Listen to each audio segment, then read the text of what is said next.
नमस्कार, हूं प्रवीण। बिहार में बहार हो, नीतीश कुमार हो, बिहारी कહેવત સાચી છેલ્લા 2 દશકાથી પડી રહી છે। કેમ કે ગઠબંધનમાં કોઈ પણ હોય, સીએમ પદ પર નીતિશ કુમાર હોય। એકાદ અપવાદને બાદ કરતા મહારાષ્ટ્રમાં તખ્તો પલટાયો। બાગી શિંદેએ ભાજપ સાથે મળી સરકાર બનાવી। સમાચાર ઝારખંડના પણ હતા કે હેમંત સોરેનની સરકાર ડગમગાવવાના પ્રયત્નો થઈ રહ્યા છે। કર્ણાટકમાં પણ ઉલટફેરની શક્યતાઓ છે, સીએમ બદલવાની ચર્ચાઓ છે। પરંતુ તમામનું ધ્યાન બિહારે ખેંચ્યું, તમામનું ધ્યાન ફરીથી નીતિશ કુમારે ખેંચ્યું। અને આ બધું જ ઓવરનાઇટ નથી, છેલ્લા 2 મહિનાથી અટકળો હતી। કેમ કે 2015માં આરજેડી સાથે નીતિશ કુમારે ચૂંટણી લડી ભારતીય જનતા પાર્ટીનો સફાયો કર્યો અને સત્તામાં આવ્યા। પરંતુ 2017માં ફરીથી નીતિશ કુમારે આરજેડીનો સાથ છોડ્યો અને ભાજપ સાથે સરકાર બનાવી। સીએમ બન્યા ડેપ્યુટી સીએમ સુશીલ મોદી। પણ 2020માં સિંગલ લાર્જેસ્ટ પાર્ટી આરજેડી બની। બીજા નંબર પર રહી ભાજપ, ત્રીજા નંબર પર તેના સહયોગી નીતિશ કુમાર। છતાં પણ નીતિશ કુમારને સીએમ બનાવાયા। ડેપ્યુટી સીએમ બદલાઈ ગયા। વિધાનસભા સ્પીકરનો વિવાદ, નીતિ આયોગથી માંડીને ઘણી બધી બેઠકોમાં ગેરહાજરી એ સંકેત હતા કે કંઈક નવા જૂનીના એંધાણ છે બિહારમાં। પરંતુ આ નવા જૂની શું સંકેત છે આવનાર 2024ની વિધાનસભા ચૂંટણી માટે? કેમ કે એનડીએ સાથે ઘણા બધા પક્ષો છેડો ફાડી ચૂક્યા છે। વધુ એક નામ જોડાયું, જેડીયુ। આ તમામ પરિસ્થિતિઓમાં એવી પણ વાતો થઈ રહી છે કે આવનાર સમયમાં વિપક્ષ, સંયુક્ત વિપક્ષ, કેમ કે જે સરકાર બની છે તેમાં કોંગ્રેસ પણ છે, 19 ધારાસભ્યો છે, લેફ્ટ પણ છે, સીપીઆઈ માલે, અસદુદ્દીન ઓવૈસીના 5 ધારાસભ્યો હતા, સીમાંચલમાં 5 બેઠકો જીતી બિહારમાં। પણ 4 નામ એટલે કે 4 ધારાસભ્યો આરજેડીમાં ભર્યા અને હવે આરજેડી નીતિશ કુમાર સાથે છે। તમામ જે કડવી વાતો હતી એ ભૂલાઈ। જે એક સ્ટેટમેન્ટ હતું કે બિહારમાં જ્યારે નીતિશ કુમારે રાજીનામું આપ્યું તો રાબડી દેવડીએ મળ્યા અને કહ્યું કે 2017 ભૂલી જાઓ, નવા અધ્યાયની શરૂઆત કરે। પણ આ નવો અધ્યાય છે શું ભારતીય રાજનીતિમાં? અથવા તો આ તખ્તા પલટથી શું 2024ની લોકસભા ચૂંટણીમાં નવા સમીકરણ રચાશે? તમામ વિપક્ષ એક મંચ પર આવ્યું। ભૂતકાળમાં પણ એક સાથે એક અવાજમાં વાત પણ ખરી કે ભારતીય જનતા પાર્ટી સામે એક સાથે થઈને અમે લડીશું। પરંતુ એવું લાગે છે કે દરિયામાં અલગ અલગ ટાપુઓ છે ને અલગ અલગ ટાપુઓ પર વિપક્ષ છે, પણ તેનો સાથે જુગાડ થઈ રહ્યો નથી। તો બિહાર રાષ્ટ્રીય રાજનીતિમાં શું સંકેત આપે છે? નીતિશ કુમાર રાષ્ટ્રીય રાજનીતિમાં શું સંકેત આપે છે આ બિહાર ક્રાઇસિસ પર અને બિહારના ચેપ્ટર પર? કેમ કે હર પલ બદલાતી રાજનીતિ જ્યારે ઘણા બધા સવાલો ઉભા કરે અને એમાં પણ ફરીથી તેજસ્વી યાદવ નાયબ મુખ્યમંત્રી બને અને સાથે સાથે મોટા ભાગે વિપક્ષમાં માત્ર ભાજપ બચ્યું છે જ્યાં સુધી બિહારની વાત કરીએ। ચિરાગ પાસવાન, એલજેપી, રામવિલાસ પાસવાન ગયા બાદ કાકા એ કેપ્ચર કરી એલજેપી, બાદમાં ચિરાગ પાસવાન વોટ કટવા તરીકે પણ સાબિત થયા। ભલે કેન્દ્રમાં ગઠબંધનમાં છે પરંતુ બિહારમાં અલગ ચૂંટણી લડ્યા। તો સ્પીકર સાથેના નીતિશ કુમારના વિવાદ, ડેપ્યુટી સીએમ સાથેના વિવાદ, પણ આ તમામ વિવાદ વચ્ચે આખરે મુદ્દો જ્ઞાતિ આધારિત વસ્તી ગણતરીનો પણ હતો। આ તમામ પરિસ્થિતિઓ વચ્ચે આપણે આજે બિહારની રાજનીતિની વાત કરીશું, નીતિશ કુમારની વાત કરીશું અને આજ મુદ્દે આપણી સાથે ચર્ચા કરવા માટે 3 ખાસ મહેમાન જોડાશે। 2 મહેમાન જોડાઈ ગયા છે। ડોક્ટર જયનારાયણભાઈ વ્યાસ આપણી સાથે જોડાઈ ગયા છે। વ્યાસ સાહેબ, આપનું સ્વાગત છે। धनंजय कुमार अपनी साथ जोड़ाशे। धनंजय जी, पहली बार स्वागत है आपका जीएसटीवी के रियल डिबेट के मंच पर। टूंक समय में ज प्रोफेसर रविकांत जोड़ाशे। पण व्यास साहेब, आपथी शरूआत करिए। बिहार में जे उथल पाथल थई, आम तो थोड़ा घणा संकेतों मळ्या ने थोड़ुं घणुं अपेक्षित पण हतुं, पण पेलो महीनो बदलाईने ए पहला सरकार बदलाई गई।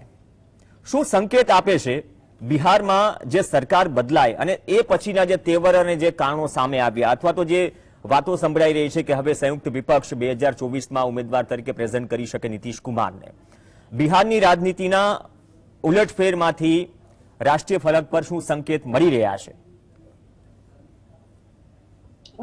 प्रवीण भाई, जो 2024 घणी दूर छे અને 2024 માં શું થશે એના કરતા 2022 માં શું થશે એ મારા મત પ્રમાણે વધારે માયનો રાખવા વાળું અથવા તો અર્થસભર ગણી શકાય. અને એ પરિસ્થિતિમાં 2022માં ઘણી બધી ઘટનાઓ છે કે જેના પરિણામો સરવાળે માત્ર ભારતીય જનતા પાર્ટી કે એનડીએના ગઠબંધનના મિજાજ પર અસર કરશે એવું નથી. ગુજરાત વિધાનસભાનો જ આપણે દાખલો લઈએ તો એક જમાનો હતો કે હિતેન્દ્રભાઈ સરકારનું બીજું ટેન્યોર, હિતુભાઈ પાસે માત્ર એક મતની બહુમતી હતી અને એમાંથી 6 ધારાસભ્યોએ ભાવનગર યુનિવર્સિટીના મુદ્દે રાજીનામા આપ્યા. અને આમ છતાંય સરકાર ગઈ નહીં, વળી પાછું ઘીના ઠામમાં ઘી ગોઠવાઈ. એ આજની પરિસ્થિતિ સાથે કેટલું સુસંગત છે મને ખ્યાલ નથી, પણ politics is a game of glorious uncertainties where everything can happen. એટલે ગમે તે વસ્તુ થઈ શકે. નીતિશ કુમારનો આવનાર સમયમાં દેશની રાજનીતિમાં એક ચોક્કસ રોલ રહેશે, પણ નીતિશ કુમાર માટે કોઈ પ્રિડિક્શન કરવું એ જો સાચું પડ્યું હોત, somebody was able to read him, તો નીતિશ કુમાર 8 વખત મુખ્યમંત્રી ના બન્યા. એ પોતાની જે દાવપેચ છે, પોતાની સમજ છે, એ અત્યંત ગુપ્તતાપૂર્વક પોતાના મનમાં સંગ્રહીને ત્વરિત નિર્ણયો લેનાર વ્યક્તિત્વ છે. જે આ કેસમાં પણ આપણે જોયું કે ત્વરિત નિર્ણય લેવાઈ ગયો, खेला हो गया. अब ये परिस्थिति में ये सोचना क्या होगा क्या नहीं होगा, नीतीश कुमार क्या करेंगे, मैं मानता हूं कि नीतीश कुमार का मुख्यमंत्री के जरिए अभी जो उनके तहत जो कार्यकाल शुरू हुआ है उसका पहला साल इस देश की राजनीति में बहुत इंपॉर्टेंट होगा. क्या नीतीश कुमार ध्रुवीकरण के एक पॉसिबल अल्टरनेटिव की हैसियत से उभरते हैं? क्या नीतीश कुमार ममता बनर्जी या नवीन पटनायक को साथ लेकर या अपने खेमे में लाकर एक गठबंधन रच सकते हैं? काफी इंटरेस्टिंग होगा, क्योंकि उत्तर प्रदेश की बात आज नहीं करता हूं, मगर उत्तर प्रदेश में भी जो चल रहा है वो कोई तब सलामत की घंटी बजाए ऐसा नहीं है. तो अब जिस राज्य में से 40 में से 39 एनडीए को मिली थी सीटें, उस राज्य में परिस्थिति कितनी भी खराब हो, नीतीश कुमार का गठबंधन घाटे में नहीं होगा. ये इसका पहली बात तो हम आसानी से इसको प्रिडिक्ट कर सकते हैं. इतनी सीटें आएंगी नहीं आएगी ये अलग बात है, मगर ये गठबंधन जो है वो घाटे में नहीं होगा. यानी कि बिहार से शुरुआत होगी एनडीए को कहीं ना कहीं घाटा होने की. उसके बाद की जो राजनीति है वो महाराष्ट्र की ओर मैं रुख करूंगा, क्योंकि महाराष्ट्र में भी क्या होगा आज कोई भी दावे के साथ नहीं कह सकता.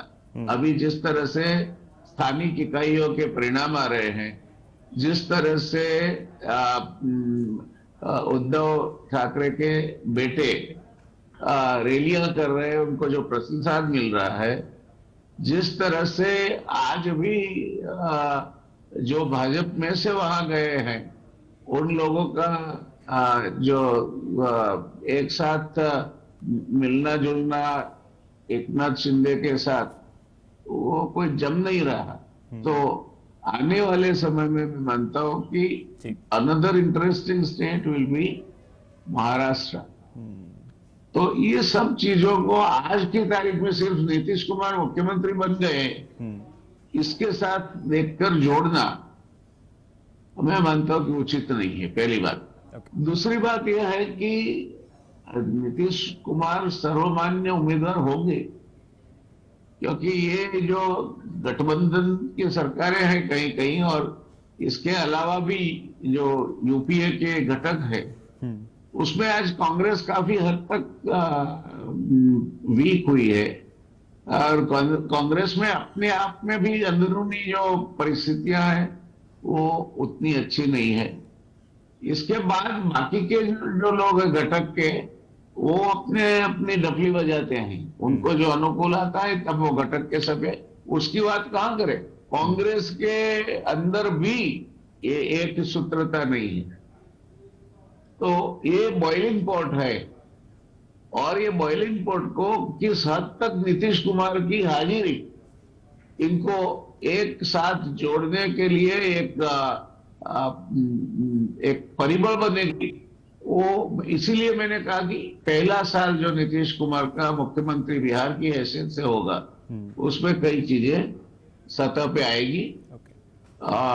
सबसे अच्छा नीतीश कुमार के लिए ये हो सकता है कि उनके खेमे में कुछ और भी लोग जुड़ जाए धारासभ्यों में से, और सबसे बुरा ये भी हो सकता है कि तेजस्वी यादव और नीतीश कुमार के बीच में भी जो हम सोचते तालमेल जमना चाहिए, वैसे जमना चाहिए ऐसा मैं मानता हूं, मगर उसमें भी कुछ इफ्स एंड बट्स हम देख सकते हैं। तो आज की तारीख में प्रवीण जी ये सोचना कि नीतीश कुमार आ गए हैं तो सब कुछ अब पलट जाएगा, आई थिंक हम जल्दबाजी में अगर ये कहेंगे तो गलत होने के चांसेस ज्यादा रहेंगे, या तो फिर स्पेक्युलेटिव होने के चांसेस ज्यादा हों।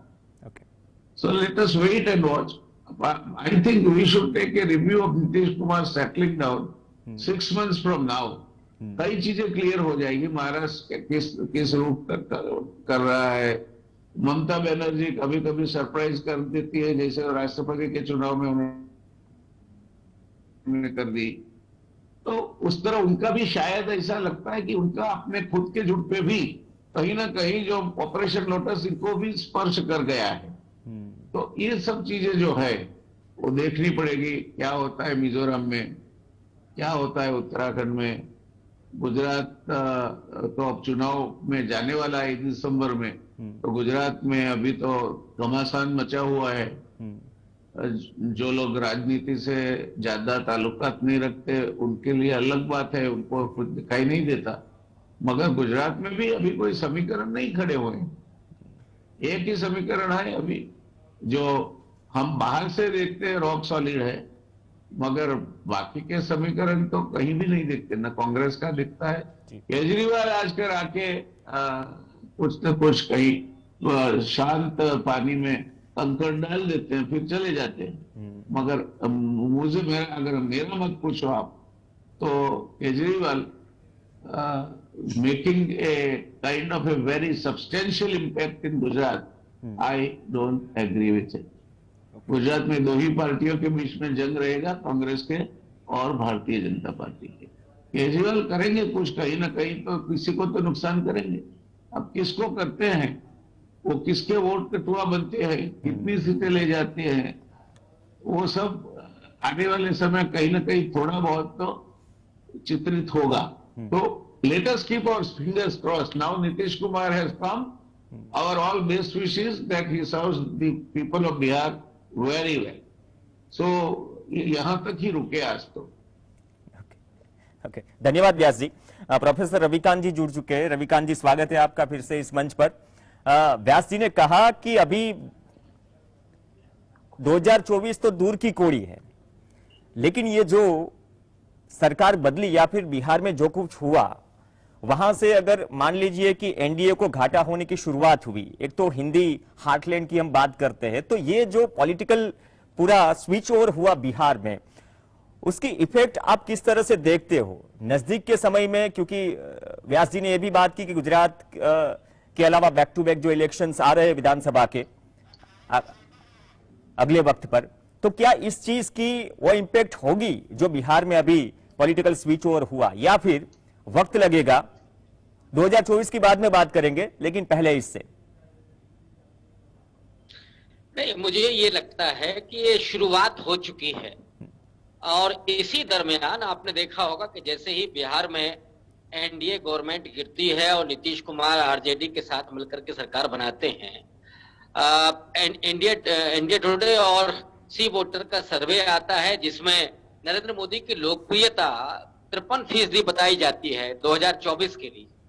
ये महज संयोग नहीं है कि अचानक ये सारी चीजें हो रही हैं। और उसी सर्वे में एक बात और निकल करके आती है कि 48% माने 48% लोगों ने ये कहा है कि लोकतंत्र खतरे में है, और 40% लोग ये स्वीकार करते हैं कि विपक्ष की भूमिका के रूप में कांग्रेस और राहुल गांधी की जो भूमिका है वो महत्वपूर्ण दिखाई दे रही है। हालांकि राहुल गांधी की लोकप्रियता बेहद कम, अभी 9% ही आंकी गई है, लेकिन मुझे लगता है कि इन तमाम परिस्थितियों को अगर आप देखेंगे और इस बात का आकलन करेंगे तो इस निष्कर्ष पर मैं व्यक्तिगत तौर पर पहुंचता हूं कि ये शुरुआत हो चुकी है। जो नीतीश कुमार का जाना, और नीतीश कुमार का जाना ही नहीं है, आज आप देखिए वहीं पर जो एलजेपी है, रामविलास पासवान की जो पार्टी हुआ करती थी, उसके 3 सांसदों ने जेडीयू के साथ जाने के लिए समर्थन व्यक्त किया है। महाराष्ट्र में शिवसेना उसके गठबंधन से निकल चुकी है। पंजाब में स्थिति बेहद खराब है बीजेपी की।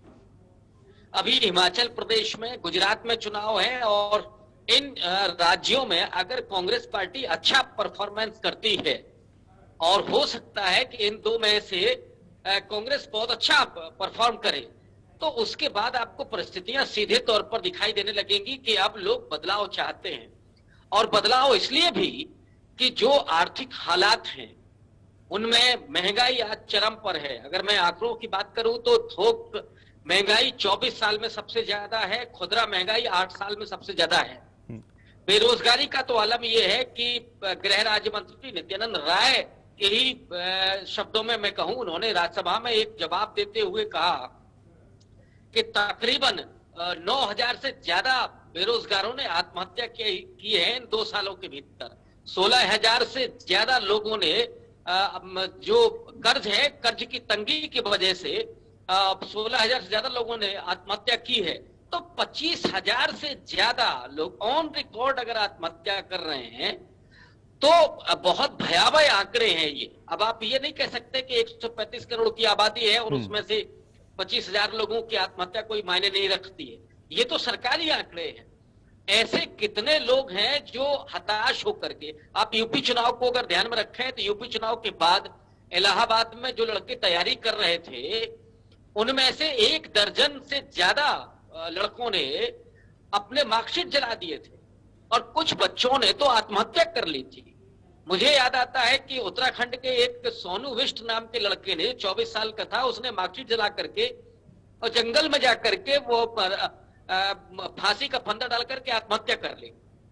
एक और मुझे वाकया याद आता है कि जब बड़ौद का एक जूता व्यापारी था, उसने फेसबुक लाइव आकर के जहर खाया और ये कहा कि ये सरकार छोटे व्यापारियों और किसानों की हितैषी नहीं है।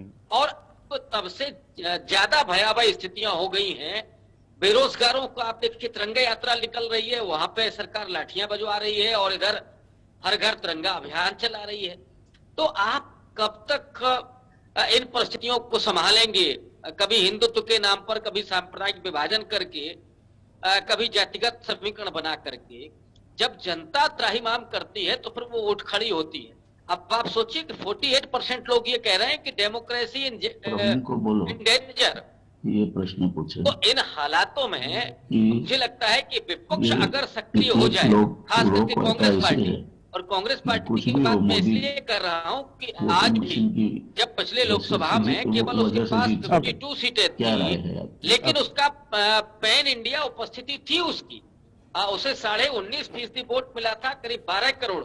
तो ये कांग्रेस की जो स्थिति है, अब हाँ ये जरूर हो सकता है कि लीडरशिप को लेकर के चुनौतियां सामने आए कि कौन प्रधानमंत्री पद का दावेदार होगा, लेकिन मुझे लगता है कि कांग्रेस पार्टी में और खास करके सोनिया गांधी जिस तरह की समझदारी दिखाती रही हैं, जो एक बहुत वरिष्ठ और परिपक्व नेता की उन्होंने जो छवि दिखाई है पिछले यूपीए 1 और 2 में भी, कि वो बजाय राहुल गांधी के या बजाय किसी और के, वो मनमोहन सिंह को प्रधानमंत्री बनाती हैं। और उसी समय जो उन पर आरोप लग रहे थे कि सोनिया गांधी ने तो यूपीए गवर्नमेंट चलाया, मनमोहन सिंह तो कठपुतली थे, अगर हम इसी आरोप को मान लें तो सोनिया गांधी का तो मूल्यांकन उन उपलब्धियों के आधार पर होना चाहिए, चाहे वो मनरेगा हो, आरटीआई हो, और वहां से लेकर के आप चले आइएगा, शिक्षा का अधिकार है, भोजन का अधिकार है, और आपके जो आदिवासियों को जो जमीन के अधिकार मिले, वो रेहड़ी वालों को जो संसद में अधिकार मिला, वो ये तमाम सारी ऐसी उपलब्धियां हैं जो यूपीए के दरमियान सोनिया गांधी के खाते में जाती है, कंट्रोल वाले हैं जो हमें कहते हैं। रविकांत जी, मुझे लगता है कि नेतृत्व की भी समस्या नहीं है, रविकांत जी, क्योंकि वो इस बात को समझ रहे हैं कि ये सरकार अगर और ज्यादा दिन रहती है जी, तो जिस तरह से बीजेपी और आरएसएस बिहेवियर कर रहा है, इस देश में डेमोक्रेसी बचेगी कि नहीं बचेगी? ओके, ये तो डेमोक्रेसी का सवाल है। रविकांत जी, रविकांत जी, मेरी आवाज पहुंच रही है? तो बिहार में क्या फर्क पड़ेगा? मेरा ये सवाल था कि बिहार में चलिए क्या फर्क पड़ेगा, बिहार में जो चीज हुई उससे क्या फर्क पड़ेगा? ये मुद्दे है, लेकिन या तो विपक्ष उसको एनकैश नहीं कर पा रहा है, लेकिन जो पॉलिटिकल स्विच ओवर हुआ उससे जो स्थिति बनी है, विपक्ष को सब एक साथ आने की बात करते हैं, लेकिन स्थिति थोड़ी विपरीत हो जाती है अगर एंड कंक्लूजन की बात आए, रिजल्ट की बात आए। तो ये परिस्थिति बिहार में पहली बार नहीं है, पहले भी बन चुकी है 2015 में। या व्यास जी कुछ कह रहे हैं? व्यास जी, भाई मैं ये पूछना चाहता था रविकांत जी से कि सब लोगों ने अच्छी अच्छी तैयारी तो करना शुरू की है, कहीं ना कहीं बीजेपी भी मात खाती दिख रही है, मगर एक बात दबी दबी जबान में सब लोग कहते हैं कि देखो यार, हम तो बहुत प्रयत्न करेंगे, मेहनत करेंगे, ये करेंगे, मगर मशीनों का हमारे पास कोई उपाय नहीं है ना। मैं रविकांत जी से सीधा प्रश्न करूंगा कि ये जो हताशा है और ये शंका कुशंका का जो माहौल है, वो आप किस तरह देखते हो? देखिए, असल बात यह है कि जो राजनीतिक दल ईवीएम पर सवाल उठाते हैं, उन्हें भी मालूम है कि ईवीएम में उतनी गड़बड़ी नहीं है। दरअसल वो अपने समर्थकों का मोरल बनाए रखने के लिए ये बात वो कहते हैं। हाँ, सरकार या जो पार्टी है जहां जिस स्तर पर वो बेईमानी करती है, मसलन मैं उत्तर प्रदेश में हूं और पिछले चुनाव को जो मैं देख रहा था, हर विधानसभा में कम से कम 5000 वोट काट दिए गए। मतलब ये तो मिनिमम मैं बता रहा हूं। तो जो वोट काटे गए, विपक्षी दलों की जो नाकामी थी वो यहां दिखाई पड़ रही थी कि जो वोट काटे गए थे उनको दोबारा उन्होंने बनवाने की क्यों प्रयास नहीं किए। और इसका मतलब है कि उनके पास कैडर नहीं है, उनके पास अच्छे कार्यकर्ता नहीं है, और जो केंद्रीय नेतृत्व है वो इतना मुस्तैद नहीं है कि लोगों को वहां पर लगाए। इस नाकामी को बीजेपी समझती है, इस कमजोरी को बीजेपी समझती है कि इनको हम कहां हिट कर सकते हैं। मोरल तोड़ देना, जैसे मीडिया उनके पास है और ये कोई छिपा हुआ नहीं है। सुबह से जब काउंटिंग शुरू होती है तो इतना स्लो होती है कि शाम तक आते आते रिजल्ट के बारे में कुछ तय ही नहीं है।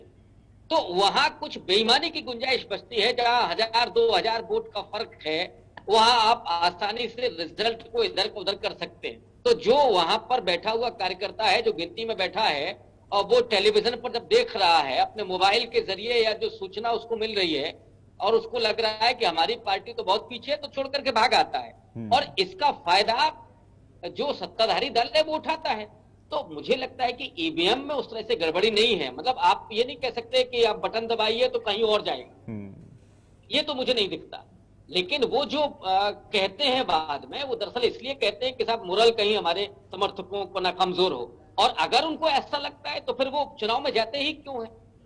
सबसे पहले तो उन्हें ईवीएम के लिए लड़ाई लड़नी होगी। लेकिन असल बात यह है कि वो नहीं है। वो दूसरे ढंग से बेईमानी करने की कोशिश करती है, जो भी सत्ताधारी पार्टी होती है, और उसको लेकर के जो राजनीतिक दल है वो उतने मुस्तैद नहीं। ओके, इस चीज पे आएंगे क्योंकि ये भी मुद्दे हैं, उठते रहते हैं आसपास जब इलेक्शंस आता है। लेकिन हम बिहार की बात कर रहे हैं, धनंजय जी हमारे साथ है, वो भी बिहार को अच्छी तरह से जानते हैं। और ये जो स्विच ओवर हुआ, पॉलिटिकली स्विच ओवर, तो नीतीश कुमार जैसे कहा व्यास जी ने कि उसको प्रिडिक्ट करना आसान नहीं है। तो इस वक्त जो स्थिति हुई है, आगे जाके क्या ये स्थिति कोई अलग चित्र बनाएगी कि नहीं, ये भी एक सोचने वाली बात है और चर्चा का विषय है। ब्रेक के लिए रुकेंगे, ब्रेक પછી ધનંજય કુમાર સાથે વાત કરીશું, જે મૂળતઃ બિહારથી આવે છે અને પકડ ધરાવે છે બિહાર અને મહારાષ્ટ્રની રાજનીતિ પર. બ્રેક બાદ ચર્ચા યથાવત. બિહાર में બહાર હો નીતિશ કુમાર હો, ચર્ચા આગળ વધારીએ. બિહારની રાજનીતિમાં જે ઘમાસાણ સર્જાયું અને સત્તા પલટો થયો. 15માં આરજેડી અને જેડીયુની સરકાર બની. 17માં જેડીયુએ લાલુ પ્રસાદ યાદવનો સાથ છોડ્યો અને ફરીથી જેડીયુએ લાલુ પ્રસાદ યાદવનો એટલે કે આરજેડીનો સાથ થામ્યો છે. એની અસર શું પડશે ભવિષ્યમાં, નજીકમાં અને લાંબા ગાળે? चर्चा आगे बढ़ाइए. धनंजय कुमार हमारे साथ है. धनंजय, स्वागत है आपका. ब्रेक के पहले रविकांत जी ने जो बात की, व्यास सर ने जो बात की कि प्रेडिक्ट करना मुश्किल है नीतीश कुमार को. आप इतने वक्त से बिहार की राजनीति के उलटफेर देखते आए हैं. फिलहाल जो वक्त चल रहा है भारतीय राजनीति में और क्षेत्रीय दलों में और एनडीए से अलग होने वाला एक और बड़ा दल जो बिहार की बात करें जेडीयू, तो ये घटना को आप किस तरह से देखते हैं नजदीक के वक्त में और 2024 तक, मतलब कि जो भी समीकरण बन रहे और या फिर संकेत मिल रहे हैं, आप किस तरह से देखते हैं? देखिए, ये जो नीतीश कुमार के बारे में कहा जाता है कि प्रिडिक्ट करना मुश्किल है, मैं नहीं मानता हूं. बहुत मुश्किल नीतीश कुमार प्रिडिक्ट करना नहीं. नीतीश कुमार के साथ देखिए दो चीजें जुड़ी हुई. एक तो वो धर्मनिरपेक्षता के सवाल पे कहीं झुकते नहीं है, सांप्रदायिक सद्भाव बनाने की बात है, वहां कहीं झुकते नहीं है. बीजेपी के साथ इतने साल रहे, लेकिन एक उदाहरण दीजिए. मतलब वहां के जो मुस्लिम लोग हैं वो भी मानते हैं कि नीतीश कुमार ने तमाम तरीके से जो हिंदू मुस्लिम भेदभाव होता है उसको रोका. और हाल के दिनों में जो अजान और लाउड स्पीकर और क्या क्या हुआ था, उसमें तो आप सब लोगों ने देखा होगा, पूरे राष्ट्रीय स्तर पर यह चर्चा. तो नीतीश कुमार ने सांप्रदायिक सद्भाव को लेकर के कहीं कोई समझौता नहीं किया. एक दूसरी बात देखिए कि एक जो है, जो भ्रष्टाचार की जब बात आती है, दूसरा पहलू जब आता है, तो भ्रष्टाचार के लेवल पे भी नीतीश कुमार बिल्कुल प्रिडिक्ट किए जा सकते हैं कि भैया उनके सामने पैसे की बात नहीं चलेगी. वो ईमानदार व्यक्ति हैं और ईमानदारी की बात कीजिए. आज मैं देख रहा था एक इंटरव्यू सुशील मोदी जी का. उन्होंने क्या कहा? उन्होंने कहा कि कुशल प्रशासक है, इसमें कोई दो राय नहीं. कुशल प्रशासक है, इसकी छवि ऐसे भी मिलती है कि बिहार पिछले 17 वर्षों से, बिहार के बारे में आमतौर पर लोग क्या ख्याल था? बिहार के बारे में ख्याल था कि बिहार में जो है गुंडागर्दी बहुत ज्यादा है और बहुत गोलियां चलती है, लोगों की दिन दहाड़े हत्याएं हो जाती हैं. लेकिन नीतीश कुमार जब से आए हैं सत्ता में, ये प्रिडिक्ट किया जा सकता है कि गुंडागर्दी को उन्होंने कंट्रोल किया है. और आज पटना राजधानी है, वहां 12-1 बजे तक खाने पीने वाली जगहों पे भीड़ लगी रहती है, महिलाएं होती हैं.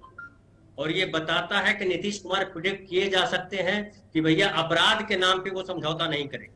और मैं यहाँ पर एकदम बहुत पीछे अगर आपको ले जाऊं, 2005 में जब नीतीश कुमार मुख्यमंत्री बने थे, तो आप जानते हैं कि वहां जातिवाद राजनीति बहुत इंपॉर्टेंट है, जातियों पर राजनीति होती है, ऐसा हम सब मानते हैं.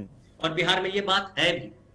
लेकिन नीतीश कुमार की जाति के लोग जब नीतीश कुमार के मुख्यमंत्री बनने के बाद आए, निकले गाड़ियां लेकर के, जो बिल्डर्स हैं, जो पैसे वाले लोग थे, जो गुंडे थे, तो नीतीश कुमार ने सबको रोक दिया और कहा कि यहाँ हम बिहार के मुख्यमंत्री हैं और नागरिकों की सेवा करने के लिए आए हैं, हमें जातिवाद से नहीं लेना देना है. और आप गौर कीजिए कि जिस जाति से बिलोंग करते थे नीतीश कुमार, उस जाति के गुंडों को भी उन्होंने नहीं छोड़ा. और आज बिहार में जाति के नाम पे कोई गुंडागर्दी करने की बात नहीं कर सकता. ये आप देख पा रहे हैं, बाहर से भी, दूर से भी देख पा रहे हैं. फिर नीतीश कुमार एक और प्रिडिक्ट करने वाले हैं कि नीतीश कुमार जो है, जो राजनीति में जो उत्तमता की बात होती है, उत्तम राजनीति, अच्छी राजनीति, उसको नीतीश कुमार ने इस विकट समय में भी, जहां कहते हैं कि नैतिकता की कोई जगह नहीं है राजनीति में, वहां भी नीतीश कुमार ने नैतिकता को स्थापित करके रखा.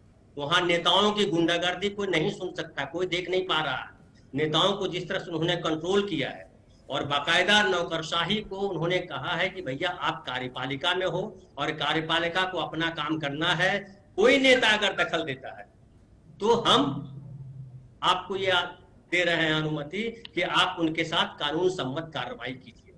इसलिए नीतीश जी का एक फेमस डायलॉग आप सुनिएगा कि हम ना किसी को फंसाते हैं ना किसी को बचाते हैं. तो ये भी प्रिडिक्ट किया जा सकता है कि नीतीश कुमार फंसाने का काम भी नहीं करेंगे और बचाने का काम भी नहीं करेंगे. ये भी प्रिडिक्टेबल है. फिर नीतीश जी के लिए एक और प्रिडिक्ट कर सकते हैं कि महिलाओं को लेकर के जिन्होंने काम किया है बिहार में 2005 से अगर देखें, तो महिलाओं के लिए क्या क्या किया, मैं अगर थोड़ा सा गिनवाऊं, समय अगर आपके पास है तो उन्होंने जीविका नाम की जो है, जो उसको आंदोलन का रूप दिया है, जिसमें महिलाओं को, ग्रामीण महिलाओं को रोजगार मिला जीविका के तहत। स्वयं सहायता समूह है और एक बड़ा नेटवर्क है। इस लड़कियों की शिक्षा पे उन्होंने बराबर ध्यान दिया, क्योंकि अपराध कंट्रोल हुआ तो उसमें लड़कियों का घर से बाहर निकलना आसान हो गया, और लड़कियां घर से बाहर निकली, उनको साइकिल दी गई ताकि आप दूर से आती हो तो आप साइकिल से आ जाओ। उसके अलावा लड़कियों को जब 10th पास करती रही, आज भी वो स्थिति है, तो अगर 10th में अगर फर्स्ट डिवीजन आप लाते हैं तो 10,000 रुपए की रकम आपको प्रोत्साहन राशि के तौर पे मिलेगी। तो लड़कियों की पढ़ाई में इजाफा हुआ, लड़कियों की संख्या बढ़ी स्कूलों में, और स्कूल जो बड़ी बुरी हालत में थे उनमें सुधार हुआ। अब स्कूल की शिक्षा में की गुणवत्ता में कितना सुधार हुआ, इस पे रवि भाई बोलेंगे या आगे फिर कहा जा सकता है, अभी हम इसकी चर्चा अभी बाद में करें। उसके बाद देखिए कि पंचायत को चुनाव में 50% आरक्षण महिलाओं को दिया, और शुरुआत में जहां कहा गया कि मुखिया पति होते हैं या सरपंच पति होते हैं, यानी स्त्रियां भले पदों पे है लेकिन उनके पति हैंडल करते हैं, वो भी धीरे धीरे चेंज हो गया। अब महिलाएं खुद सभाओं में आती है और अपनी बात रखती है और कर रही है। बिहार की महिलाएं उस मामले में बदल गई हैं। और देखिए कि तमाम, इसको ऐसे भी समझिए कि तमाम विरोध के बावजूद इतना राजस्व का घाटा हो रहा है बिहार को, फिर भी शराब बंदी नीतीश कुमार ने लागू कर रखा है। उसकी वजह है कि महिलाओं का झुकाव उनकी तरफ है। महिलाओं का कहना है, जो जीविका से उनको फीडबैक मिला कि महिलाएं बहुत प्रताड़ित हैं शराब की वजह से, और महिलाओं पे बड़ा असर पड़ा। फिर देखिए कि हाल के वर्षों में नीतीश कुमार जी ने कहा कि महिलाओं को या लड़कियों को रोजगार में जो भी नौकरियां हैं उसमें 50% का आरक्षण दिया जाए। तो जब महिलाओं को लेकर के भी प्रोडक्शन किया जा सकता है कि महिलाओं को या लड़कियों को पढ़ाने का, आगे बढ़ाने का जो देश का या आधुनिक समाज का जो एजेंडा है उसमें नीतीश कुमार अग्रणी है, और ये प्रिडिक्ट किया जा सकता है। फिर आप देखिए कि जो बिहार की सड़कों की जब चर्चा होती थी तो आपको पुराना, हालांकि लालू जी ने कहा कि मैंने ये नहीं कहा था हेमा मालिनी के गाल जैसे सड़क बना दूंगा, ये जुमला बड़ा हिट हुआ।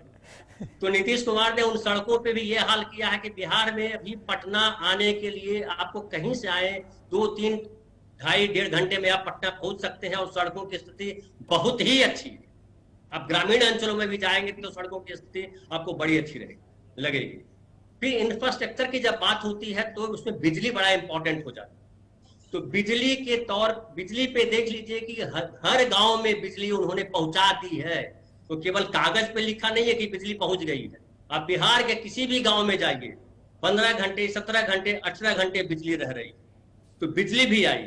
तो आप देखिए अपराध को उन्होंने ठीक कर दिया, उन्होंने सड़कों को ठीक किया, बिजली को ठीक किया, और महिलाओं की स्थिति को बेहतर बनाया। जो आप जानते हैं, सब जानते हैं कि बिहार जो है सामंतवादी प्रदेश है, और सामंतवादी प्रदेशों में लड़कियों की, स्त्रियों की क्या स्थिति होती है हम सब जानते हैं। लेकिन वहां लड़कियों की, स्त्रियों की स्थिति में बहुत भयंकर या कहें जबरदस्त बदलाव आए। तो ये सब प्रेडिक्ट किया जा सकता है। अब जो कह रहा है कि नॉन प्रेडिक्टेबल है, वो इसलिए कहते हैं कि नीतीश कुमार जो है बीजेपी के साथ इतने लंबे समय रहे, वो चले गए अचानक जो है 2013 में उन्होंने कहा कि मैं नहीं हूं बीजेपी के साथ, फिर वो चले गए आरजेडी के साथ, फिर आरजेडी के साथ 2015 का चुनाव लड़ा, और फिर 2017 में लौट करके आ गए बीजेपी के पास, और अभी फिर चले गए बीजेपी को छोड़ करके उनके पास। तो इस आधार पे कोई भी कहते हैं कि नीतीश कुमार प्रेडिक्टेबल नहीं है, पलटू कुमार है या कुर्सी कुमार है, कब किधर पलट जाएंगे नहीं पता। लेकिन ऐसी बात नहीं है। नीतीश कुमार तभी पलटते हैं जब उनको लगता है कि जिस काम को करने के लिए मुख्यमंत्री पद की शपथ ली है वो हम नहीं कर पा रहे हैं। समझिए कि जब मोदी जी आए, मोदी जी का नाम अनाउंस हुआ बीजेपी में मुख्यमंत्री पद के तौर पे, या प्रधानमंत्री के लिए उनको प्रोजेक्ट किया गया, तो मोदी जी का नाम किस तरह से लिया गया था। पूरे देश में चर्चा थी गोधरा कांड को लेकर के, जो गोधरा के बाद जो घटनाएं हुई गुजरात में, उसको लेकर के सारा उनके बारे में जो भी सही गलत क्या था मैं यहाँ नहीं चर्चा करूंगा। लेकिन एक छवि नीतीश कुमार, ये इनकी थी नरेंद्र मोदी जी की, कि भाई ये जो है सांप्रदायिक सद्भाव बिगाड़ने वाले व्यक्ति, दंगों में इनकी भूमिका है। तो नीतीश कुमार ने उससे किनारा किया था उस समय, क्योंकि पहले मैंने जैसे चर्चा की कि सांप्रदायिक सद्भाव को लेकर के नीतीश कुमार हमेशा अलर्ट रहे, तो वो संदेह था, इसलिए नीतीश कुमार ने अपने आप को अलग किया। और जब और जब 2015 में चुनाव हुआ तो फिर जो है लालू प्रसाद यादव जी के साथ आए, लेकिन लालू प्रसाद जी के साथ शासन करते हुए उनको महसूस हुआ कि जो वो नौकरशाही को काम करने की छूट देते हैं, वो लालू जी के साथ काम करते हुए वो महसूस किया उन्होंने कि नौकरशाही पे वो लालू जी खुद या उनके परिवार के लोग या उनके बेटे जो मंत्री हैं वो डायरेक्ट फोन कर दिया करते हैं, और महसूस किया कि नौकरशाही केवल एक डिक्टेट करने की कोशिश कर रहे हैं। फिर उनके सामने एक स्थिति आई और उन्होंने कहा कि नहीं तो गड़बड़ है यार, और फिर उन्होंने बीजेपी ज्वाइन किया। तो इस तरह से मैं कह सकता हूं कि नीतीश कुमार प्रेडिक्टेबल हैं, और प्रेडिक्टेबल ये है कि लोकतंत्र के लिए, सांप्रदायिक सद्भाव के लिए, संविधान के लिए, स्त्रियों के लिए, देश के नागरिकों के लिए वो बेहतर प्रशासन, बेहतर शासन देने वाली स्थिति में है। अंदाजा पहले से ही था। एक छोटा सा सवाल मैं पूछ रहा हूं क्योंकि स्पीकर के साथ भी गर्मा गर्मी विधानसभा गृह में हमने देखी, डेप्यूटी सीएम बदले गए, बाद में भी स्थिति कुछ बदल गई बिहार में। मतलब ये एक्सरसाइज, आप तो बिहार से ताल्लुकात रखते हो, जो एक्सरसाइज थी वो कितने महीनों से चल रही थी, या फिर ऐसे वक्त में कि जहां आपको कोई बड़ा कोई डिसीजन लेना है जो आप पहले भी ले चुके हो, लेकिन ये समय थोड़ा अलग है? देखिए, मैं ये कई डिबेट में बोल चुका हूं कि नीतीश कुमार जी को उनके प्रतिष्ठा पे अगर आप आंच लगाएंगे या कहिए कि उनकी प्रतिष्ठा को आप कहीं से दाग लगाने की कोशिश करें कि नीतीश कुमार बर्दाश्त नहीं करते। उनको सबसे प्यारी है अपनी छवि, इसलिए कहीं उन्होंने इस बुरे दौर में भी, जब राजनीतिक में नैतिकता नहीं हम कह रहे हैं, नैतिकता को किस तरीके से बचा करके रखें। अब समझिए जो जो जो जो नीतीश कुमार के साथ उस समय बीजेपी ने किया कि आप गठबंधन कर रहे हो और गठबंधन करने के बाद पीछे से चाकू मार रहे हो, आप चिराग पासवान को पीछे से खड़ा करते हो लंगी मारने के लिए।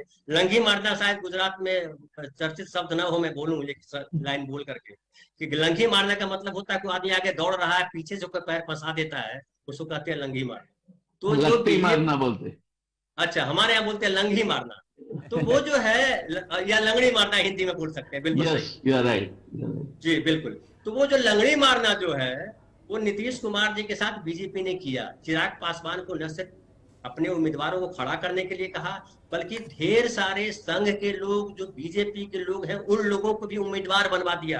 बीजेपी से उस समय निकल गए लोग, संघ से निकल गए और खड़े हो गए, और ये कहा कि ये असंतुष्ट लोग हैं। और उसमें देखिए कि जितनी सीट पे 115 सीट पे नीतीश कुमार की पार्टी खड़ी हुई थी, 115 सीट पे लगाए और मान लिया कि 2000 ही वोट काटे उन लोगों ने, हालांकि ज्यादा वोट काटे क्योंकि पासवान के बहुत वोट है। और मैं ये भी नहीं मानता हूं कि सारे पासवान के वोट उधर चले जाते हैं, किसी भी जात के सारे वोट एक तरफ चले जाते हैं, ये नहीं है बिहार में भी। तो फिर भी कुछ भी वोट कटे तो उनका नीतीश कुमार की पार्टी का नुकसान हुआ। नीतीश कुमार की छवि जो बड़े भाई के तौर पे थी वो छोटे भाई के तौर पे हो।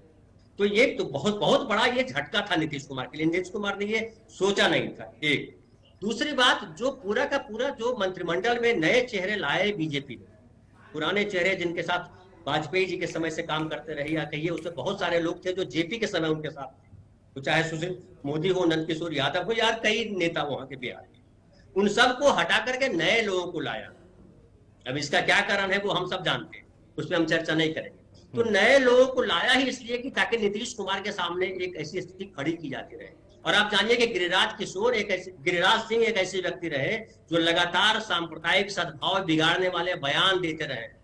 जब वो सरकार, जब केंद्र सरकार में मंत्री है बावजूद इसके, जब वो सांसद थे तब भी, और बिहार में जब तब भी थे तब भी वो यही बोलते रहते थे। अश्विनी कुमार चौबे, उनका लगातार ये सांप्रदायिक, आपने देखा होगा कि वो अपने बयान देते रहे जिसमें हिंदू की बात करते रहे। और रामनवमी में हो या जो ईद बकरीद का जो समय आता है, मुस्लिम त्योहार आते हैं, उस समय एक क्राइसिस क्रिएट करने की हमेशा कोशिश की। और नीतीश कुमार इस बात को लेकर के हमेशा परेशानी में फंस जाते थे। एक तरफ गठबंधन धर्म भी निभाना है, दूसरी तरफ जो संविधान की शपथ ली है उसको भी निभाना है, तो संविधान की शपथ ज्यादा महत्वपूर्ण हो जाती है। तो नीतीश कुमार ने हमेशा ये बताया कि ये गलत जगह फंसाओगे तो नहीं होगा, मुश्किल हो जाएगी। फिर जो विधानसभा अध्यक्ष की आपने बात कही, विधानसभा अध्यक्ष जो है किसी पार्टी का व्यक्ति नहीं होता। जब विधानसभा अध्यक्ष बन गया तो न्यूट्रल हो जाना चाहिए, लेकिन वो बीजेपी के नेता के तौर पे ही काम करते रहे। तो आपने विधानसभा में भी देखा होगा जिस तरह से नीतीश कुमार उन पे भड़के थे, और वो जिस इलाके के विधायक हैं वहां पुलिस से वो भिड़ गए, अरे जब नीतीश कुमार को आपने कहा और नीतीश कुमार ने कहा कि एसपी या डीएसपी या जो भी लोग हैं अधिकारी हैं उस पर रिपोर्ट देंगे, तो थोड़ा वेट कीजिए। जब आम आदमी के साथ कोई घटना होती है तो कैसे आप वेट करने बोलते हैं? आम आदमी के लिए कहां लड़ने जाते हैं भाई? आम आदमी को तो बिना केस के भी पुलिस बंद कर देती है पकड़ करके। तो नेता स्पेशल क्यों हो जाता है? लोकतंत्र में तो हम जब संविधान में हमने ये पढ़ा है कि हम भारत के लोग, हम सब समान हैं, तो फिर आप विशेष कैसे बन जाते? तो नीतीश कुमार ने किसी नेता को बिहार में विशेष नहीं बनने दिया, बीजेपी को ये भी तकलीफ है। तो ये सारी तकलीफ और उसके बाद जो घटनाक्रम हुआ, लगातार बीजेपी जिस तरह से शिवसेना के साथ यहाँ किया महाराष्ट्र, तो नीतीश कुमार बेवकूफ व्यक्ति तो नहीं है, उनको समझ में आता है। और मैं मानता हूं कि आज की राजनीति में मौजूदा जो दौर है उसमें नीतीश कुमार सबसे सफल राजनीतिज्ञ हैं। वो ऐसे देख सकते हैं कि नीतीश कुमार का कोई स्थायी दुश्मन नहीं है। हालांकि हम बोलते हैं कि राजनीति में कोई स्थायी दुश्मन, स्थायी दोस्त नहीं होता है, लेकिन क्या आरजेडी और बीजेपी का गठबंधन संभव है? तो आप देखते हैं कि नहीं संभव। क्या बीजेपी और कांग्रेस का गठबंधन संभव है? तो हम देखते हैं नहीं संभव। तो अब बताइए कि बिहार में नीतीश जी के लिए जो है वो बीजेपी एकदम जो है दक्षिण ध्रुव है, वो भी रेड कारपेट बिछा के बैठी रहती है। और जो दूसरा है, जो लालू जी की पार्टी है, राजद है, वो तो है ही, कांग्रेस मध्य मार्गी है, वो तो है ही। जो वामपंथी दल है, देखिए अभी 16 विधायक वामपंथी है वहां विधान, और वामपंथ बिहार में हमेशा एक्टिव रहा है, कभी सुसुप्तावस्था में वामपंथ वहां गया नहीं। तो 16 विधायक वामपंथी हैं। तो आज देखिए कि राजद हो, कांग्रेस हो, वामपंथी दल हो, निर्दलीय हो, दलित जो है हमारे मांझी जी उनकी पार्टी हो, सब नीतीश जी के साथ खड़े। तो जो कल तक विपक्ष में लोग थे आज सारे पक्ष में आके खड़े हो, और ये एक बार नहीं कई बार हुआ है। तो इससे पता लगता है कि नीतीश कुमार जो है एक ऐसे व्यक्ति हैं जिनके लिए कोई दुश्मन नहीं, सब दोस्त, क्योंकि वो आदमी ऐसे। जी धन्यवाद વ્યાસજી। જે ધનંજયજીએ વાત કરી કે જે પરિસ્થિતિનું નિર્માણ થયું અને પછી આપણે આ પોલિટિકલ મૂવમેન્ટ બાદ આપણે ચર્ચા કરી રહ્યા છીએ, પણ હવે પછીનો સવાલ એ પણ નીકળે છે કે જો નીતિશ કુમારની આ પ્રકારની છબી હોય ને વર્તમાન રાજકીય પટલ પર આ પ્રકારની છબી સાથે વિપક્ષને એક સાથે જે ચર્ચા થઈ રહી છે કે ભાઈ વિપક્ષ એક સાથે આવે, આપણે ઘણી વખત લોકશાહીમાં વિપક્ષ મજબૂત હોવું જોઈએ, સત્તા પક્ષમાં કોઈ પણ હોય વિપક્ષ પણ બદલાતું રહેશે, સત્તા પક્ષ પણ બદલાતું રહેશે। તો આ પરિસ્થિતિમાં તમે ટૂંકા ગાળાની તો વાત કરી, પણ ટૂંકા ગાળાના રિઝલ્ટ પર નિર્ભર થશે બાકી બધા રાજ્યોમાં પણ કે જે ચર્ચા અને સંકેતો મળી રહ્યા છે એક ચહેરા તરીકેના અથવા તો વિપક્ષને મજબૂત થવા માટેના જે મુદ્દાઓ છે, એકચ્યુઅલ મુદ્દાઓ છે જનતા માટેના, તેને લઈને તેના પર પ્રેક્ટિકલી એકજૂટતા જોવા મળશે? ભૂતકાળમાં તો જોવા નથી મળી। प्रवीण भाई, मेरा ये मानना है कि विपक्षी एकता असंभव नहीं है, मगर ये विपक्षी एकता जो पोस्ट इमरजेंसी हो पाई थी चलती क्यों नहीं है? क्योंकि हर एक के जान में अलग अलग बात है। और अब एडिशनल बात यह आ गई है कि जो लोग विपक्ष में कुछ होल्ड रखते हैं इनका इस साइड पे ले आओ, कैसे भी करके ले आओ। मैं वो किस तरह के साधन उपयोग में लाते हैं वो मैं चर्चा नहीं करना चाहता, क्योंकि ये चर्चा करना कोई मेरे मतलब से उसका कोई औचित्य नहीं है। आज पूरे देश के समक्ष ये चर्चा है, जो बंबई में हुआ आपकी नजर समक्ष है, अन्यत्र भी ये गोवा में सरकार बननी थी, कैसे बनी आपकी नजर समक्ष है। तो मैं इसमें कोई एक ही सूत्र लेके जो पार्टी चले कि हमारा ही शासन होना चाहिए, तब इस तरह के विकार आ जाते हैं कोई भी पार्टी हो। फिर ऐसा मैं किसी और एक पार्टी को टारगेट करके कहना नहीं चाहता, कई पार्टियों ने अपने अपने समय में ये हथकंडे अपनाए हैं। आज शायद फिर से एक बार सतह पे आए हैं। सबसे बड़ी प्रॉब्लम तो मीडिया की है। मीडिया की आज विश्वसनीयता, खास करके इलेक्ट्रॉनिक मीडिया की, खत्म हो चुकी है। तो अब इसकी वजह से क्या हुआ है, इसकी वजह से साइबर स्पेस में जो भी अपना माल डालना चाहता है डाल देता है। ये मदद कम करते हैं और गैर समझ ज्यादा फैलाते हैं। तो ये सब चीजें जो है उसको देखते हुए जहां आपका डायरेक्ट इंटरेस्ट नहीं है, आप समझो प्रधानमंत्री का चुनाव है, लोकसभा का चुनाव तो होगा ही साथ में, वो इंसिडेंटल है। प्रधानमंत्री के चुनाव में अपनी अपनी क्या मंशा है, वो मंशा को कहीं भी थोड़ी वो हो गई तो दोनों अमित शाह जी और नरेंद्र भाई दोनों कुशल राजनीतिज्ञ हैं, इस तरह के दांवपेच को समझने वाले, और उसके सामने जो भी इनको ठीक लगे, मैं कोई इनका समर्थक नहीं हूं, मगर वो एक बात है कि वो दे इमर्ज विक्टोरियस। ये जो भी के पास जो कॉम्बिनेशन है, इट्स अ लिथल कॉम्बिनेशन।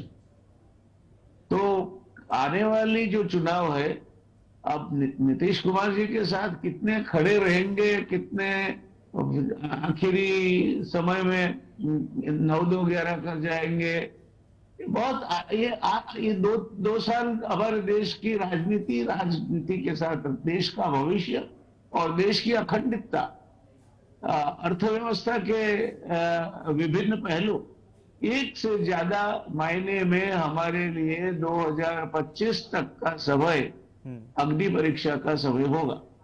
आज चाहे दिखता हो और न दिखता हो, तो ये माहौल है। तब आप जब नीतीश कुमार से अच्छा कोई, मैं नहीं मानता कोई मिल सकता था, तो लाख चाहे आप तो भी अगर you are the best bet, जो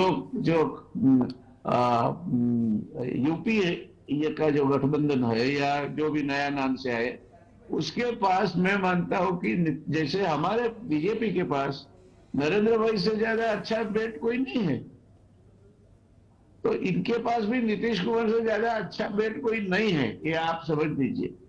और अगर नीतीश कुमार फेल जाते हैं तो मान लीजिए कोई भी नहीं चलेगा।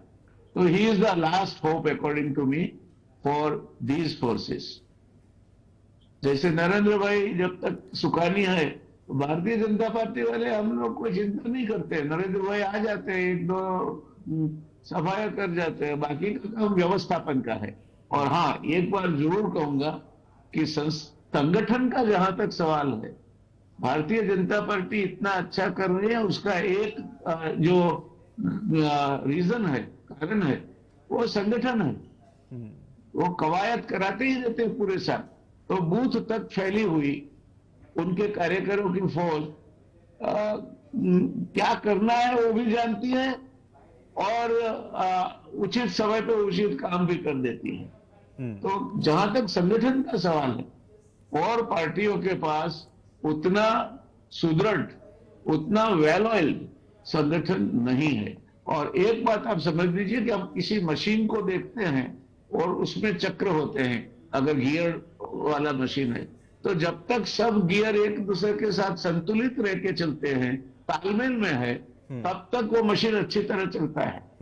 मगर आप एक गियर जो सबके साथ तालमेल में नहीं है, एक चक्कर प्लेटिनम का डाल दो, हालांकि वो सबसे कीमती धातु है, तो ये एक जो प्लेटिनम का जो गियर है, वो पूरा गियर को तो सब गियरों को तोड़ देगा, क्योंकि वो अलग गति से चलता है। तो ये चीजें जो है आजकल कांग्रेस की चिंता होनी चाहिए कि किस तरह से ये प्लेटिनम गियर्स जहां भी लगे हुए हैं, कई तो कांग्रेस में देह से है, मन से नहीं है, तो कांग्रेस को भी काफी होमवर्क करना है अगर if they are serious to lead this country. तो कई चीजें हैं, अब आएगी, अब जब मुकाबला होगा तो एक एक करके खूबियां और खामियां दोनों आएगी, एक एक करके कोई हथकंडे भी खेले जाएंगे। देखिए क्या होता है।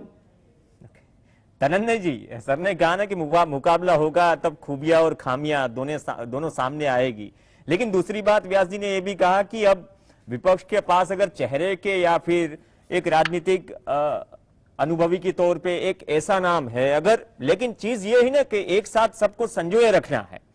अगर विपक्षी एकता की बात आती है, दोनों चीजों के बारे में व्यास जी ने बात की। जो बीजेपी की यूएसपी है 24/7, मतलब वो एक्टिव रहती है, कार्यकर्ता है, संगठन है। लेकिन विपक्ष की जो खामियां है या फिर वो बिखरे हुए एक तरह, तो वो क्या वो सब साथ को मतलब जोड़ के नीतीश कुमार आने वाले वक्त में कोई चीज भी हो। और दूसरी चीज कि क्या एक्सेप्ट करेंगे विपक्ष के लोग, क्योंकि हर एक तरफ से आवाज उठ रही है। मैं ये भी जोड़ दूं, केसीआर से लेके ममता बनर्जी से लेके कहीं एक यूपी से आवाज आ रही है। तो ये चीजें भी क्या खूबी गिने या खामी गिने, जहां तक विपक्ष की बात करें? देखिए, मैं बंगाल पे या उड़ीसा पे या तेलंगाना पे बाद में जाता हूँ, पहले मैं हिंदी पट्टी पे आता हूँ। अब देखिए, नीतीश कुमार बेसिकली समाजवादी समुदाय से आए हुए व्यक्ति, और समाजवाद जो समाजवादी लोग रहे, जो जिनको लोहियावादी भी कहते हैं, जेपी को भी जोड़िए उनसे, तो लोहिया और जेपी और जॉर्ज फर्नांडिस तीनों समाजवादी, तीनों अलग अलग समय में लीड किया पॉलिटिकल पार्टियों, और तीनों में देखिए जनसंघ को या आरएसएस को जमाने में इन तीनों का बड़ा रोल रहा। ठीक है, बहुत बढ़िया संगठन है, इसमें कोई दो राय नहीं। देश में उससे बढ़िया कोई संगठन नहीं, उससे बड़ा ताकतवर संगठन नहीं है, इससे कोई इनकार नहीं कर सकता। लेकिन इनके संगठन के बाद भी इनको जमाने के लिए जो समाजवादी लोग थे, वाजपेयी जी जैसा विशाल कद का नेता उनके पास था, लेकिन तब भी उनको जॉर्ज फर्नांडिस की जरूरत पड़ी। संगठन तो तब भी था, ऐसा थोड़ा कि संगठन नहीं था। आरएसएस मोदी जी के साथ थोड़े खड़ा हुआ, पहले भी खड़ा था। तो उसके बाद जो पूरा का पूरा ये जो हिंदी पट्टी है, हिंदी पट्टी में मजबूत जब बीजेपी हुई तभी इनकी जीत हुई। तो जो हिंदी पट्टी है उसमें बिहार तो आप समझ लीजिए कि जो आज एनडीए में 39 सीट है, 40 में से 29 सीट है। अब जब उसमें 16 जो है नीतीश कुमार की सीट रही, 17 बीजेपी की सीट रही, 1 सीट कांग्रेस के पास रही, और उसके बाद 17 34 और 6 सीट आई उनके पास, जो पासवान जी की पार्टी। पासवान जी की पार्टी का क्या हाल है वो हम देख रहे हैं। और नीतीश कुमार बिहार में एक बड़ा फैक्टर रहे जीत में, क्योंकि एक बड़ा आधार है उनका भी, जो जातीय आधार कहें या महिलाओं का आधार कहें या सभी जातियों में यह आधार है कि नीतीश कुमार एक कुशल प्रशासक है। फिर अब आते हैं उत्तर प्रदेश। आइए, उत्तर प्रदेश में बीजेपी के पास 65 के शायद करीब सीट। तो ये मोदी जी का जो चरम काल रहा, अमृत काल जिसको कहा, तब इतनी भयंकर महंगाई नहीं थी, तब लोकतंत्र के सामने इतना बड़ा सवाल नहीं था। क्योंकि आज ईडी जब से खड़ा हुआ है तब से लोकतंत्र जो है एकदम लगता है इसे घुटने पे आ गया। तो ये सारे सवाल, बेरोजगारी, आज देखिए यूपी बिहार के लड़के जो है बेसिकली वो नौकरी बेस्ड लड़के हैं, वो युवक नौकरी चाहते हैं, लेकिन रेलवे में या सेना में उन दोनों जगहों पे नौकरियों को लगातार खत्म किया गया, कम से कम कर दिया गया। तो सरकारी नौकरियों की जो एक उम्मीद होती थी बिहार यूपी के लड़कों में, वो उम्मीद इस बीजेपी के शासनकाल में या कहिए मोदी जी के शासनकाल में लगभग खत्म हुई। तो जो निजीकरण हुआ, निजीकरण में ये देखिए, ये जो अडानी जी के साथ जो या अंबानी जी के साथ, या जो कहते हैं लोग कि जो है अपने दोस्तों के लिए मोदी जी करते हैं, या कई लाख करोड़ रुपए जो है कर्ज माफ करने की बात की जाती है, वो केवल पढ़े लिखे लोग नहीं जान रहे हैं, वो भी जान रहे हैं जो गांव में बैठे लोग हैं, उनको भी पता चल रहा है। ये जो 40 रुपए किलो आटा खरीदना पड़ रहा है, वो 40 रुपए किलो आटा कैसे हो गया? सब्जी जो है, भले संसद में जयंत सिन्हा बोले हैं कि 15-20 रुपए किलो सब्जी है, लेकिन मैं गांव में रह चुका हूँ, गांव से अभी 15 दिन पहले आया हूँ, कोई भी सब्जी 60 रुपए किलो से 40 रुपए किलो से कम नहीं है। जो बम्बई में सब्जी का रेट है वही हमारे गाँव में भी सब्जी का रेट है, आपके गुजरात में भी सब्जी का रेट वैसा ही होगा। तो महंगाई, उसके बाद बच्चों की शिक्षा इतनी महंगी हो गई, सरकारी स्कूल में जो है पढ़ाई पूरे देश में बड़ी बुरी हालत है, और हिंदी मीडियम या वर्नाकुलर मीडियम पढ़ने वाले लड़कों को कहाँ रोजगार मिलता है? निजीकरण में भी जो है, जो कंपनियां बड़ी बड़ी छोटी छोटी कंपनियां जो भी है, उन सब जगहों पे अंग्रेजी बोलने वाले लड़कों की जरूरत है। इसलिए अंग्रेजी की पढ़ाई का इतना मोल हो गया, इतनी कॉस्टली हो गई पढ़ाई, कॉलेज की पढ़ाई महंगी हुई, और जो टेक्निकल पढ़ाई है वो तो और महंगी हुई। तो बताइए ऐसी परिस्थिति में जो यूपी बिहार के लोग हैं वो सब देख रहे हैं। ठीक है कि वो हिंदू और जो है राष्ट्र हिंदू को लेकर के बड़ा जो ध्रुवीकरण हुआ ये हिंदू को लेकर के हुआ, लेकिन लोगों ने देखा कि भाई जो महंगाई है वो हिंदू मुसलमान नहीं देखते, जो बेरोजगारी है वो हिंदू मुसलमान नहीं देखती है। इसलिए आप देखिए कि जब सेना की लाखों लोगों को जो सिलेक्ट किया गया था उसको कैंसिल किया गया और अग्निवीर नया लाया गया कि अग्निवीर बनाएंगे, 4 साल के नौकरी देंगे, तो बिहार उत्तर प्रदेश में कितना हल्ला हुआ, कितना झगड़ा हुआ, किस तरह से दंगे की स्थिति बन गई, लड़के किस तरह से खड़े हो। ओके, तो मैं कहूंगा उत्तर प्रदेश में भी स्थिति खराब है इनकी और वहां भी इनकी सीटें घटेंगी। एक लाइन बोलकर खत्म करता हूँ, वो भी घटेंगी। और अब जब आते हैं नॉन हिंदी बेल्ट में जाते हैं, तो नॉन हिंदी बेल्ट में अगर जाते हैं तो देखिए मैं एक बताऊं, कल मैं देख रहा था एक टीएमसी के जो प्रवक्ता है शाकिर अली उनका नाम है, वो इंटरव्यू बात कर रहे थे एक चैनल से। उन्होंने एक बड़ी अच्छी बात कही, एक लाइन की वो बात मैं बताता हूँ। उन्होंने कहा कि जो बीजेपी से चोट खाए लोग हैं वो इकट्ठा होंगे। तो बीजेपी से चोट खाया हुआ कौन नहीं है? क्या तेलंगाना चोट खाया नहीं है? क्या महाराष्ट्र चोट खाया नहीं है? क्या बंगाल चोट खाया नहीं है? क्या झारखंड चोट खाया नहीं है? तो देखिए क्या होता है कई दफा कि जब सबके शत्रु एक हो तो पहले लोग सोचते हैं उससे निपट लिया जाए, बाकी हम आपस में कर लेंगे। ओके। और जी धनंजय जी, थोड़ा समय की हमें पाबंदी है, मतलब वक्त का थोड़ा तकाजा है, तो फिर मैं समझ रहा हूं। लेकिन आपने रियल मुद्दों की बात की और ये आने वाला वक्त, ये बिहार का जो पॉलिटिकल स्विच ओवर है वो किस तरह से पॉलिटिकली भी लोग देखते हैं और एकजुटता विपक्ष की और बाकी राज्यों में भी क्या असर पड़ता है या बिहार की राजनीति में भी, ये आने वाला वक्त बताएगा और सबसे बड़ा मुद्दा होगा। 2 साल सबकी नजर, सबकी निगाह है अर्थव्यवस्था के तौर पर और पॉलिटिकल बैलेंस के तौर पे सबकी रहेगी। धन्यवाद ધનંજય જી, ધન્યવાદ વ્યાસ જી ડિબેટમાં જોડાયા અને ધન્યવાદ પ્રોફેસર રવિકાંત જી। આ સાથે ચર્ચામાં હાલ બસ આટલું જ। નમસ્કાર।